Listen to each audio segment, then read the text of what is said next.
The BookTube Watching Tag. Nicole was tagged by Josh at Already Overbooked. I'm not sure who originally created this tag, so I apologize for that. I was tagged by Nicole at Nicole's Bookish Nook. We have 7 questions. So number 1, how many booktubers are you subscribed to? I just counted them out before I did the tag.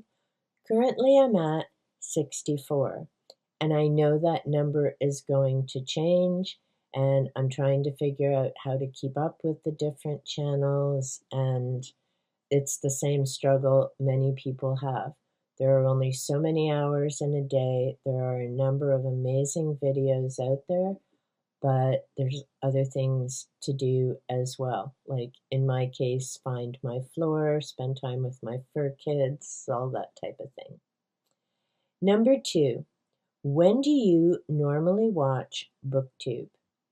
For me, typically it's a couple hours in the evening. That's kind of my down, quiet time. Now and again, I will watch during the morning or afternoon, depending on how my day's going, if someone has a reading sprint, a live stream. So it just really depends on the day, but normally no more than 2, maybe 3 hours. How do you balance BookTube watching, reading, and creating your own videos? For me, that really depends on the day.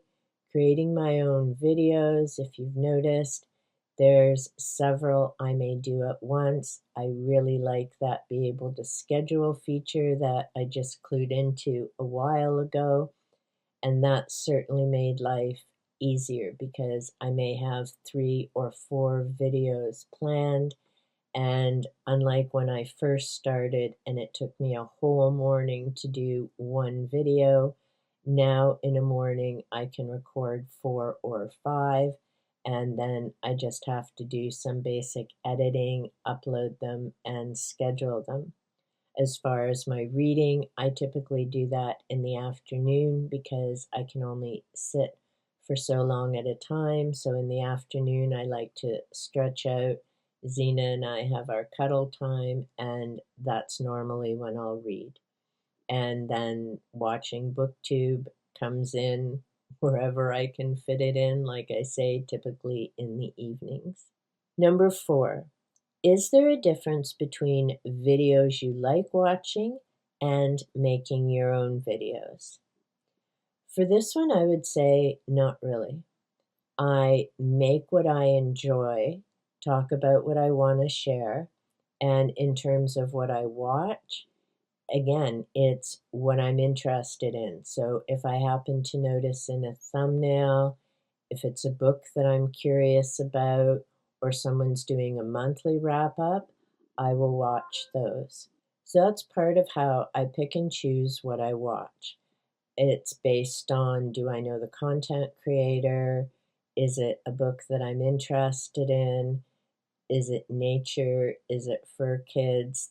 There are a lot of different factors that go into it. We all have our own way of doing things. So yes, some of the videos I watch do things a bit differently than I do, and that's a good thing because that's suitable to that content creator, but it wouldn't make sense for me to do it because that's not who I am. Number 5, who's the first booktuber you subscribed to, and do you still watch them?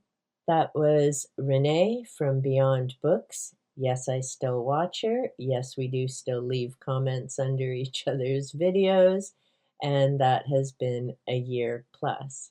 Now that is in terms of making the connection with the BookTube community. There was a channel that I had found 2 years ago now. She was also a booktuber, chatted a little now and again in terms of the comments, but it wasn't the same experience or spiral off into meeting other people. So Renee was actually my second booktuber, but my first intro to the BookTube community. 6, who's the most recent booktuber you subscribe to? that would be Philip Hall. And I discovered him because he had mentioned me in his video. He was doing a very lively and wonderful reading about poetry and friendship. And we've been communicating in my comments since. And I need to go and catch up on more of his content. Number 7. What have you learned from watching other booktubers? There's a number of things in terms of uploading and how often, editing, different things to do in videos, how to present yourself and being yourself, self-care, having fun. Now, those were both always important to me, but I'm always glad when I see other booktubers mention, I just need to take a break or what have you. And that is super important because you need to have fun when you're making content. It shouldn't feel like work. The other, and I always appreciate, are differences of opinions about books. There are books that I very much enjoyed, like Carmilla, that other people just can't stand. Yes, Kat, I mean you.